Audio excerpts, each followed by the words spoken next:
Okay, I think we got some homework coming up, so we ought to be covering it, is what I think. So, let's see here. Let's have a look. So the first one's like this. We got this ramp. We got the block sliding down the ramp. And find the velocity of B. And I've got the pictures a little mixed up here. We want to find the velocity of the smaller block when t equals 0.47 seconds. Okay, now the ramp is held in place by friction only, so we want to find the coefficient of friction required to do that. All right, so what you're going to want to do on this thing is find the weights. So I did that underneath the sketch there. I've got the masses 7 and 4 converted into weights. So 68.7 and 39.2. All right. And then what I want to do is kind of go through a standard little trigonometric thing here to get the weight of the smaller block broken up so that it is resolved along the x prime and y prime axes that I show up there to the right of the sketch. So I just used the ramp angle. Sine of 40 times the weight gets me the component of weight down the ramp. Cosine of 40 times the weight gets me the normal component. Okay, and that's the general rule on this stuff. The cosine of the ramp angle times the weight will get you the normal force. The sine of the ramp angle times the weight will get you the force down the ramp. Okay. So once you've got that, you want to find the normal force of the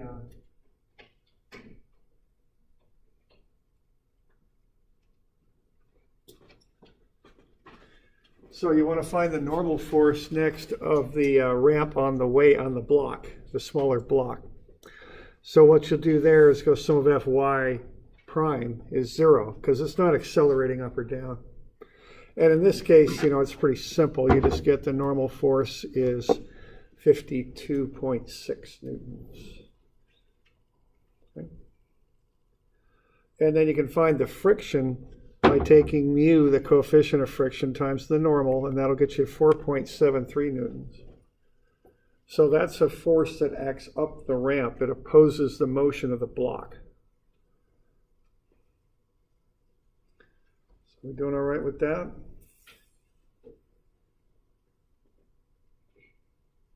Okay.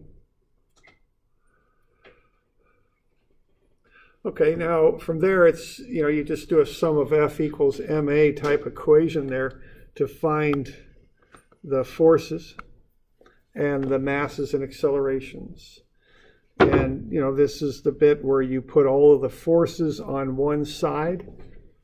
And so the forces are the component of weight going down the ramp. That's what makes it slide, minus the friction. And then you equate that to ma. And so the acceleration then is 5.63 meters per second squared. And then the velocity would be the initial velocity. It starts from rest, so that's 0, plus the acceleration times the time, so that's 2.65.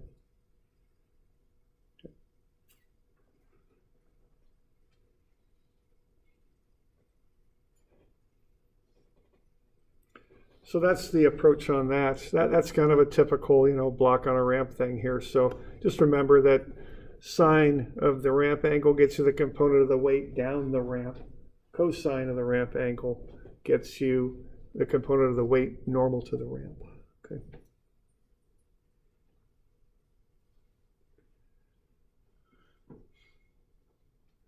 You got any questions on that one? Doing all right?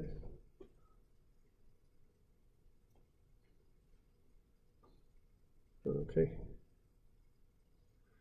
And then once you got the acceleration, you can work through the kinematic equation there. V is V0 plus AT to get the velocity. You're going to assume constant acceleration there.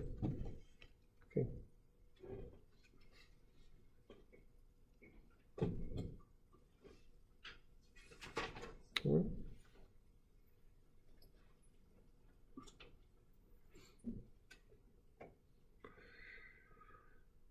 All right, so that's the basic analysis there on that one.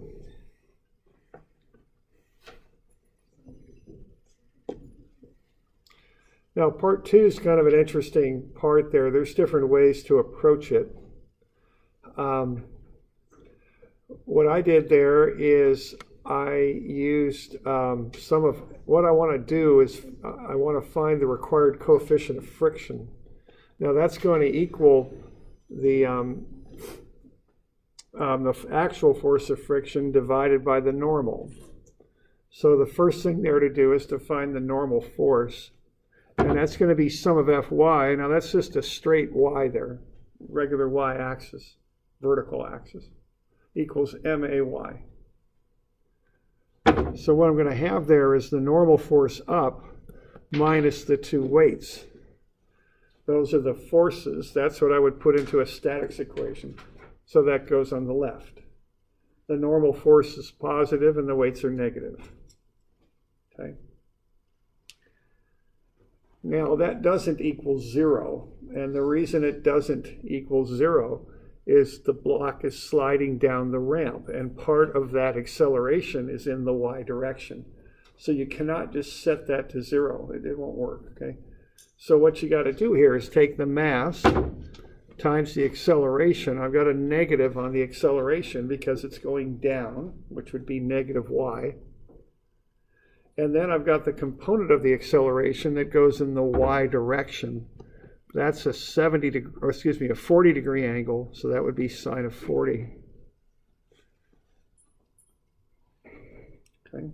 So that's how I'm setting up to find the normal force, and it comes up to be 82.6.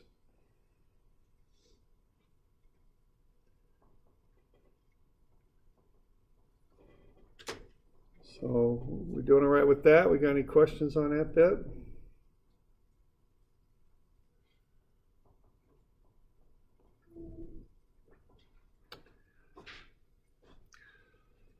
Right. So you got to get stuff on the proper side of the equation, but you've also got to give it the proper sign. So that's 7 kilograms times negative 5.63 times sine of 40. Okay. All right, now the next little thing to do there is to do a similar process, but go in the straight x direction this time. And this might look a little funny, but it's how you can do this. See, notice the yellow outline around that object. That's my free body diagram there. If I make my free body diagram look like that, I don't have to concern myself with the interaction between A and B, because those would be internal forces. All I do with this is external forces, you know. So what I got going on with this is the sum of forces in the x direction. I'm going to call left positive because everything's going left. So over here, I got the force of friction. That's it, okay? That's what's going to the left. And that will equal MAX. Okay, now what's accelerating is that top smaller in dimension block. It has a mass of 7. I've already found it's accelerating at 5.63. And then I'd use the cosine of 40 to get its x component. So by taking the cosine of 40 times A, what I'm getting there is that x acceleration of the smaller block. So to counteract that and keep the whole system from moving to the right, the friction has to act as shown. And its magnitude will equal mass times the x acceleration of the block. So that's F equals ma.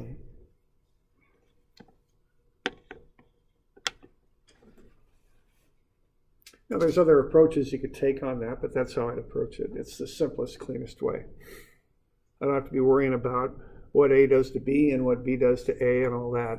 It's not something I need to concern myself with. Okay. So I only include the mass of what's accelerating on the right, and what's accelerating is in dimension, the smaller block, which has a mass of 7 kilograms.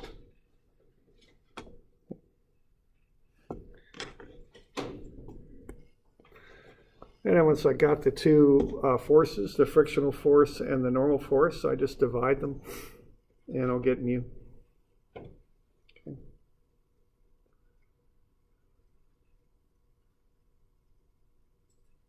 We got any questions on that?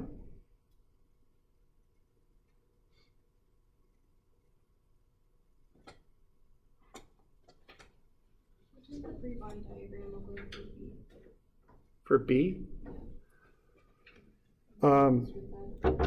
There's a little, which one is B? B is the big one, the large one. Okay. All right, so what's going on with B there? Just trying to find a place to draw this up. B obviously is a wedge-shaped block. It's got the normal, which I calculated. It's going to have the friction.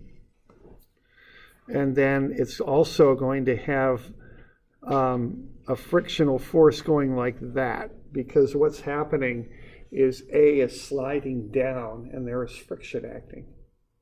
And so A will kind of drag down as it moves down, and it'll pull that to the left as it goes down. So that's the forces acting on B.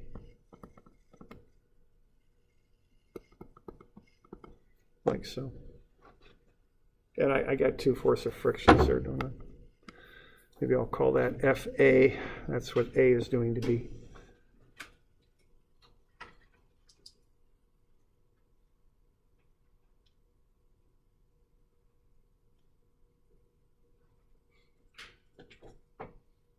Okay. You got any questions on that? Other questions? So I do think, however you do it, you got to find the normal force on AB, of the floor on AB using an F equals MA approach, You don't consider the weight of block A in that? Yeah, I did. Oh, you're right. Yeah, I busted that, didn't I? Yeah, the weight of A would be acting down like that. Thank you. Yeah.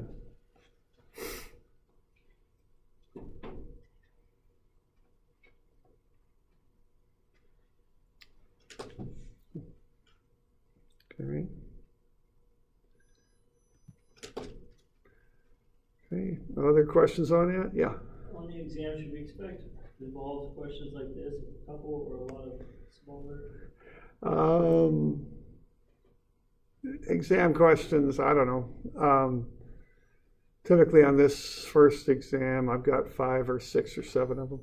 So they're a little bit more involved.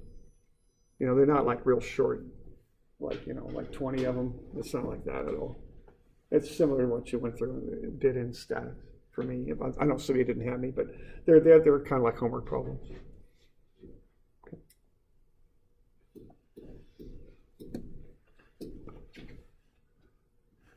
Other questions? You all right?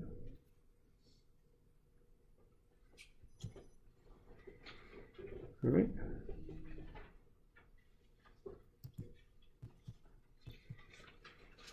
Now there's a couple ways to approach this next one here. So what you're going to want to do is you're going to want to run through the same drill that we did before to get that block B figured out. You're going to want to get the weights of A and B, and then you're going to want to go through and find the normal force on B, which looks to be about 26.7.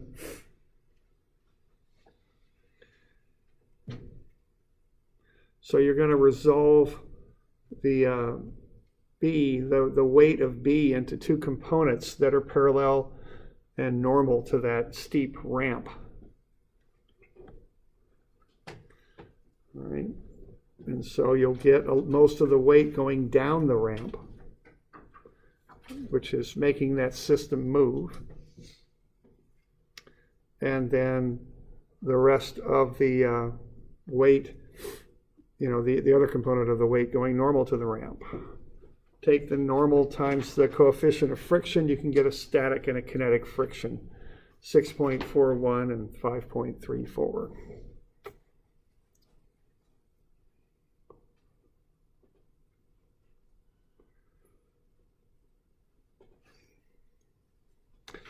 All right.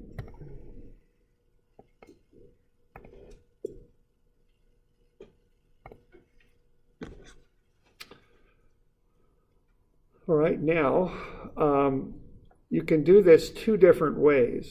You can treat both blocks as one system, or you can break it into two free body diagrams, A and B. And you could do it either, depending on what we're looking for on this, you can do it either way. Now, keep in mind, if you need to find the tension, you've got to break it into two free body diagrams. If all you need to find is the acceleration, you wouldn't necessarily have to do that. So it just, kind of depends a little bit on what you're looking for there. So if we're going to treat this as one free body diagram, I would look at impending motion first, because we want to see if the thing's moving or not. And I'd call that positive. So B down right and A up are what I would consider to be positive. So what I would have going on there is I'd have 52.4. That's what's making the thing move. But then I'm going to take away the static friction, 6.41, and I'll take away this 19.62. Okay? And when I do that, I'll get 26.4 newtons of net force. So that thing's going to move. Right? That's the first thing I want to do, is run through that and see, what the net force is making that thing either go down the ramp or not. And it's got a positive force going down the ramp.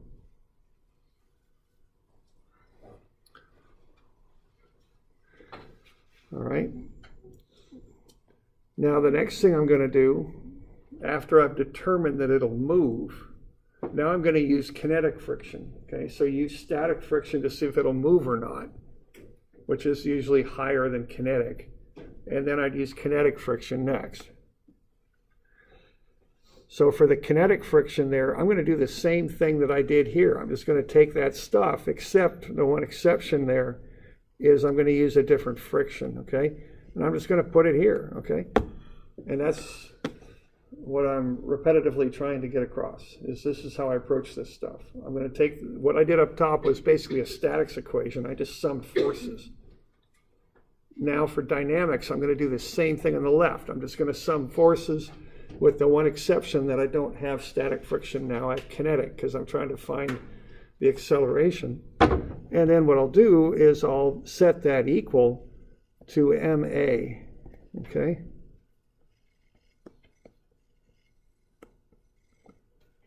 Now the mass is going to be the total mass of the system, both pieces together, because that's what's going to accelerate. And then I just have the unknown acceleration, and I can work through that and get A. It'll be 3.44 meters per second squared. So that's one way to be doing that.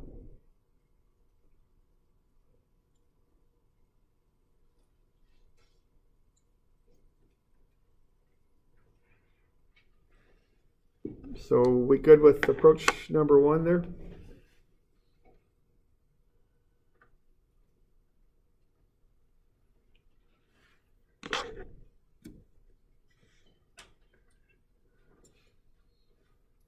We got that pretty well, okay. All right, okay.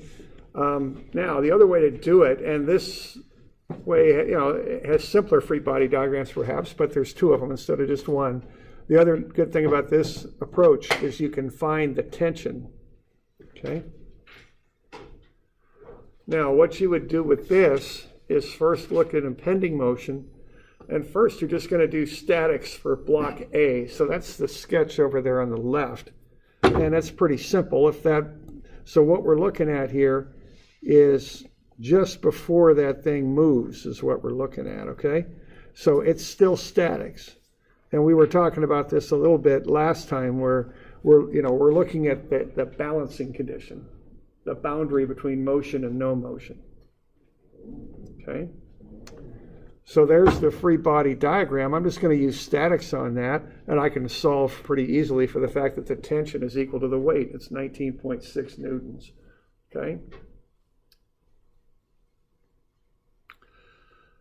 All right, now the theory behind that is if I use 19.600001 newtons, it'll start to move. So I use statics to find that boundary between motion or not, okay? Then what I'm going to do is I'm going to apply that to block B. So now what I've got is I've got 19.6 going that way, see?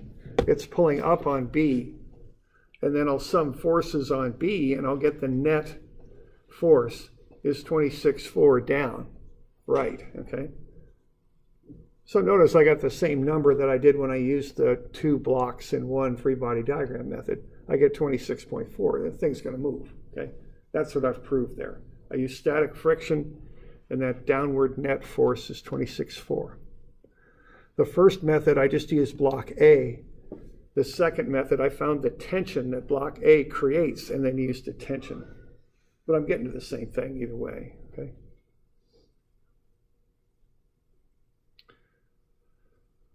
All right, now for the next step, now I've got motion here, okay? So a couple things change. One thing changes is I'm not using statics anymore. It's sum of F is not 0, it's MA. The other thing that changes is I use kinetic friction. So if I'm doing that block A, okay, what's going to happen there is I'm going to go F. Now what F is going to be, and I'll call positive up just to clarify that, okay? I'm going to have the tension up minus the 19.6 newtons. And what that's going to equal is MA. All right, I better make that a little smaller there. So T minus 19.6 newtons equals MA, okay? And the mass of A is 2, so that'll be 2A.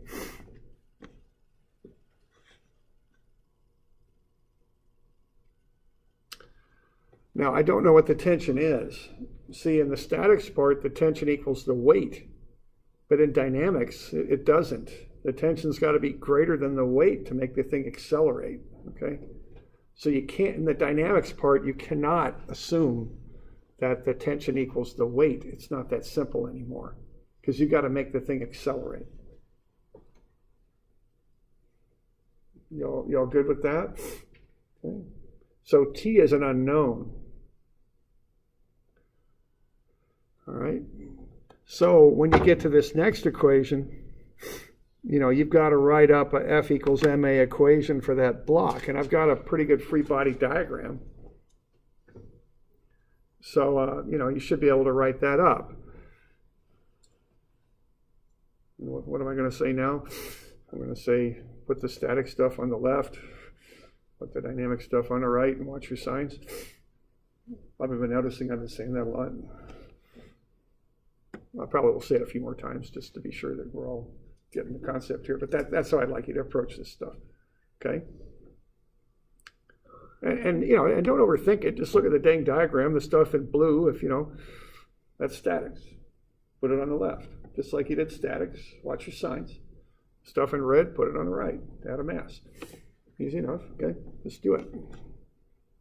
And then you're going to have two equations with two unknowns. The unknowns are T and A. You want to solve for A, so I'd solve them both for tension, equate them together, and solve for A. Okay.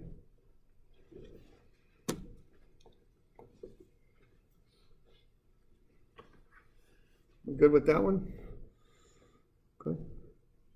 You know, this stuff's tricky. You know, I know it is, but what I'm trying to do here is try and get you a method to use repetitively.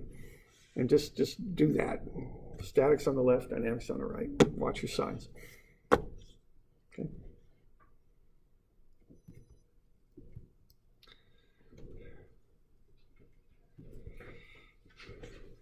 Oh, we just did that one. I don't need to do it again. All right. Now we're swinging a weight around on a string. Okay. So what we're going to do on this, you see, this is kind of similar to a ramp problem because we've got the thing moving tangentially around that circle at that 34-degree angle. So what I did here was work out this free body diagram, right? Or not a free body diagram, I guess, but a force diagram, vector kind of triangle thing. Okay. And what's going on here? So we get the weight first, the mass is 0.6, get it converted into weight, then break it up with trig. The reason we're doing this is when you do curved motion, circular motion especially, you want to break things up into normal and tangential coordinates. That's the natural way you describe curved motion. So I've got that 34 in the lower left-hand corner, right there. I've got the total weight is 5.89. So if 34 is in the lower left-hand corner, and I know that's horizontal and vertical right there, that's going to leave 56 up top there, okay? And then the total weight is 55.89, and I've got a 56-degree adjacent angle. So cosine 56 times 5.89 is 3.29. And then sine 56 times 5.89 is 4.89. So those components of the weight go on the normal and tangential axes. Okay, so some right angle trig there.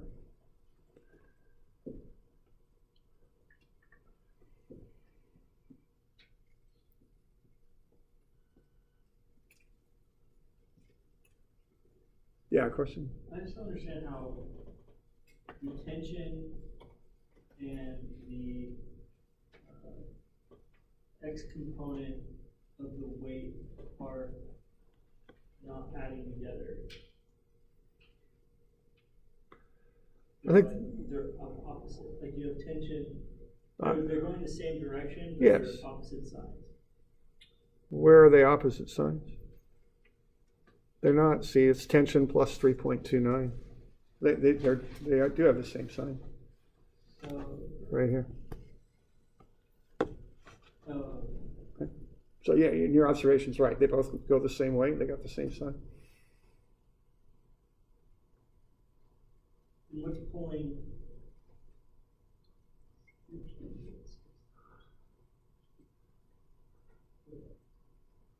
And see, they're working together to create the required force to make the thing travel in a circle is what they're doing. Because to travel in a circle, it has to be pulled in, which is a little bit of a paradox because it doesn't get any closer to the center, but it is accelerating inward, and that requires an inward pull. So we're going to equate those to MA, with A being the normal acceleration. Okay.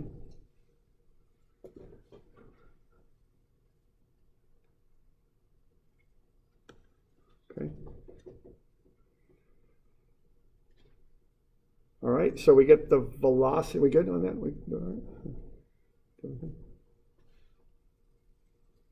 All right. So we get the velocity, we square it, divide it by the radius, we get the normal acceleration, and we get the velocity first by taking the radius times the angular speed. So that's 2.96, square that, divide it by the radius to get the normal acceleration, 11.84. Okay. And then I get everything up there on the free body diagram. I got the unknown tension, the inward component of weight, of force there, of weight, the 3.29, and the normal acceleration, the 11.84. So just add everything together. Tension plus 3.29 is equal to MA. A is the normal acceleration. So the weight itself isn't enough, so that you have to pull inward also with 3.81 newtons.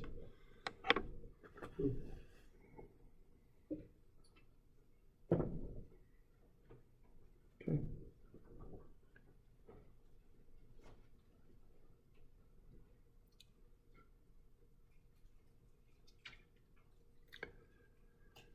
All right. And then in the tangential direction, you can do something similar there. Sum of Ft in the tangential will be MAT. And you got the diagram. I mean, if you just get this dang diagram drawn, if you can generate that and just put the static stuff on the left, dynamics MA stuff on the right, watch your signs. See, once you got that diagram, you're good. You just write an equation. And I want to encourage you not to overthink this either. Draw a dang diagram, put it in the equation. Sometimes we have misconceptions about this stuff, intuitively. It takes a while to really grasp this at that level, the conceptual level.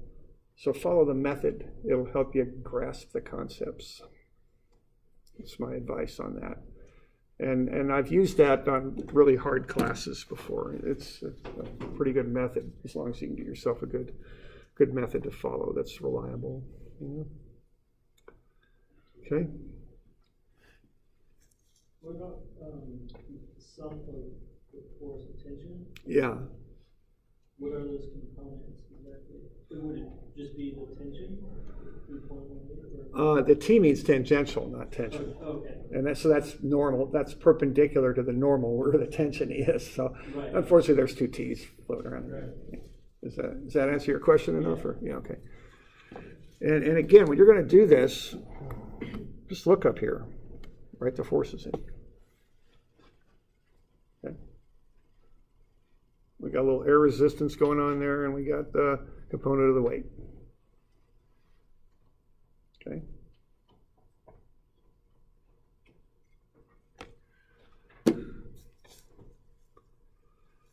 So, questions on that? All right.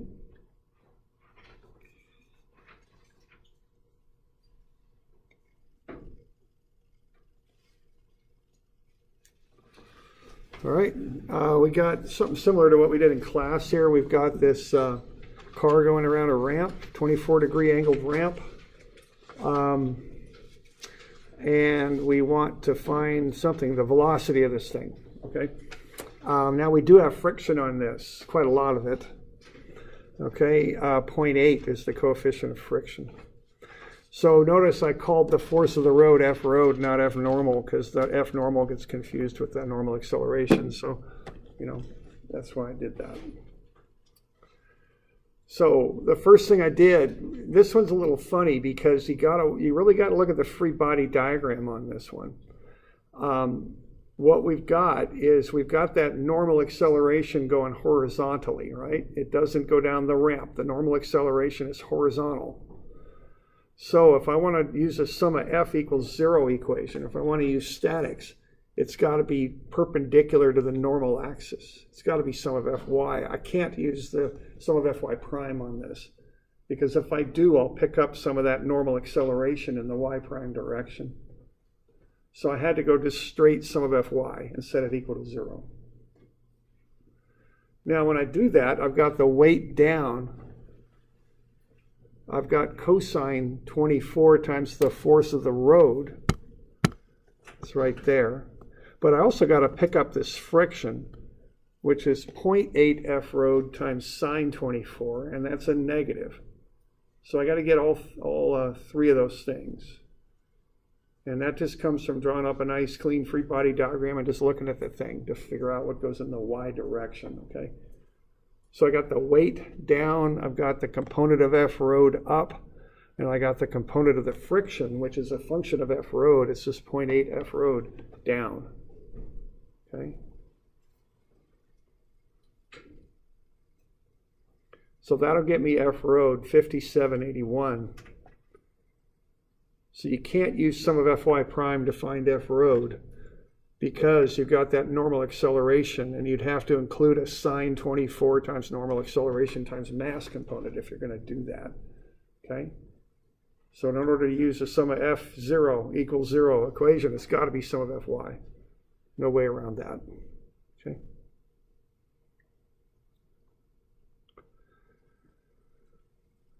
All right. So then you just go sum of Fx is max. So what you're going to have then is you just do the trig on F road, but also on F friction. So pick up both of those. Okay, get them both. And that's going to equal the mass times AN. Okay. The mass is 106 slugs.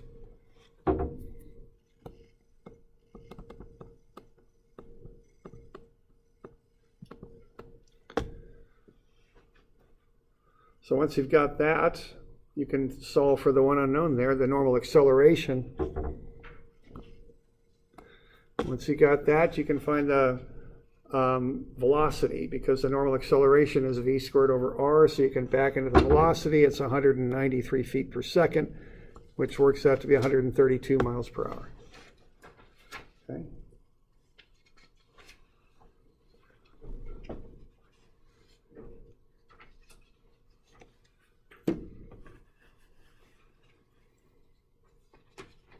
Questions on that one?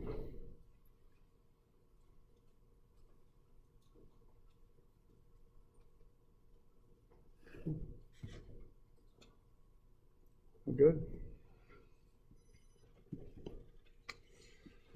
Okay, this one's got a bunch of steps in it. So now we got a snowboarder going down this circular track.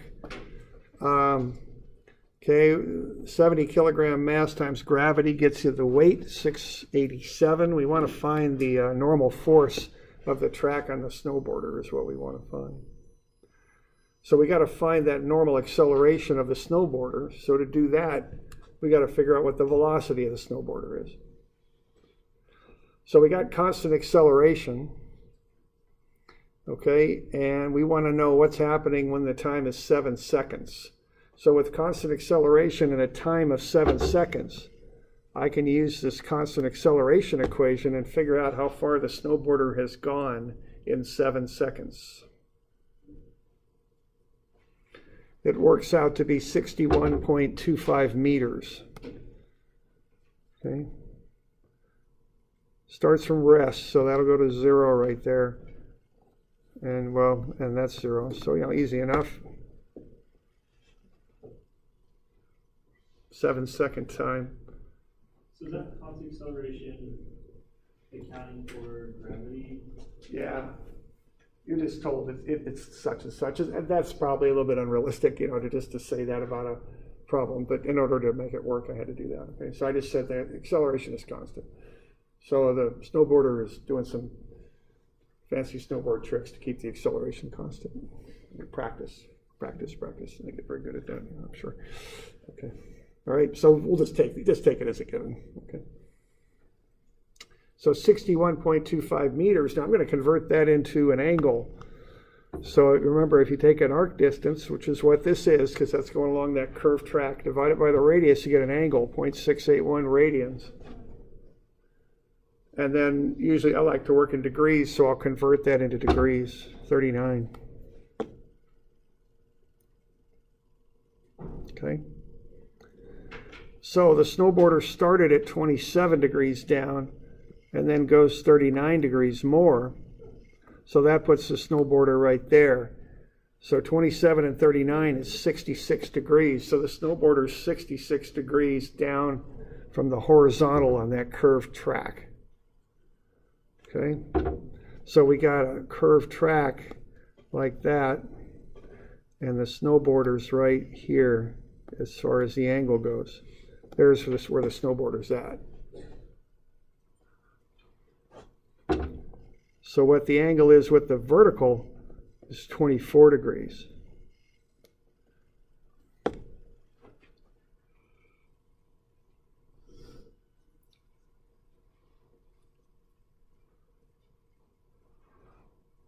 Okay, so that's what's happening after 7 seconds, just using that constant acceleration equation and converting the arc length into an angle.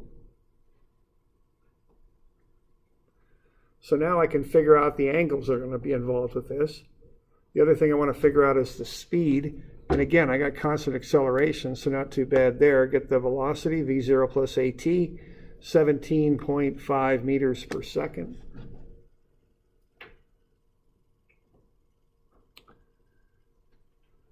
And then get that and figure out the normal acceleration. This is v squared over r, right? That's the normal acceleration. So that's 3.4 meters per second squared.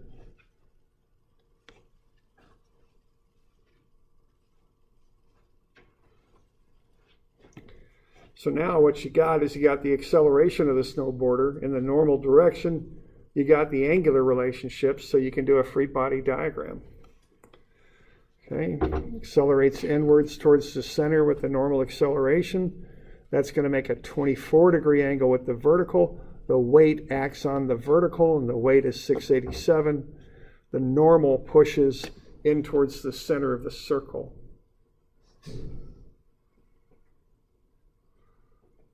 So what you do then is just sum forces in the normal direction. And set that equal to MAN. You've got M, you got AN, you've got the weight. You don't have the FN, so you can solve for the FN. It's 866. Okay.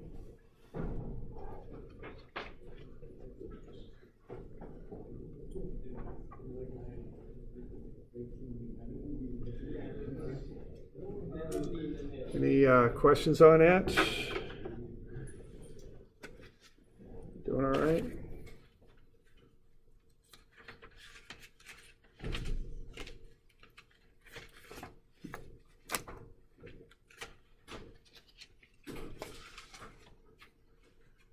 Now this test is coming up Thursday next week.